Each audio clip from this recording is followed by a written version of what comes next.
ఇప్పుడు ఎక్కడ చూసినా కూడా ఈ నేరేడు పండ్లు అయితే చాలా బాగా దొరుకుతున్నాయి. ఈరోజు అయితే వాటి గురించి కొన్ని మంచి విషయాలు అయితే తెలుసుకుందాం. ఈ నేరేడు పండ్లు డయాబెటిక్ పేషెంట్స్ కానీ బీపీ ఉన్న పేషెంట్స్ కానీ తీసుకోవచ్చు. దీనివల్ల బ్లడ్లో ఉండే షుగర్ లెవెల్స్ని ఎక్కువ అవ్వకుండా చేస్తుందన్నమాట. సో ఎటువంటి భయం లేదు షుగర్ బీపీ వాళ్ళకి. అండ్ దీంట్లో మినరల్స్, వైటమిన్స్ అండ్ న్యూట్రియంట్స్ చాలా ఉన్నాయన్నమాట. Calcium, vitamin C, vitamin B and iron, phosphorus ఇవన్నీ చాలా ఎక్కువ ఉన్నాయి. సో వీటిని తీసుకోవడం వల్ల చాలా హెల్త్ బెనిఫిట్స్ కూడా ఎక్కువ. అండ్ దీనికి ఎక్కువ యాంటీ ఆక్సిడెంట్ ప్రాపర్టీస్ ఉన్నాయన్నమాట. దీనివలన అండ్ క్యాన్సర్ రిస్క్ను కూడా తగ్గిస్తాయి.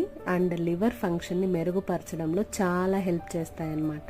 నేనైతే ఇలా క్లీన్ చేసి కొంచెం సాల్ట్ వేసాను, తినడానికి బాగుంటాయని చెప్పి. ఇవైతే చాలా హెల్త్ బెనిఫిట్స్ ఉన్నాయి. మనం సీజనల్గా దొరికే ఫ్రూట్స్ని అయితే తీసుకోవచ్చు. Thank you. Subscribe to my channel.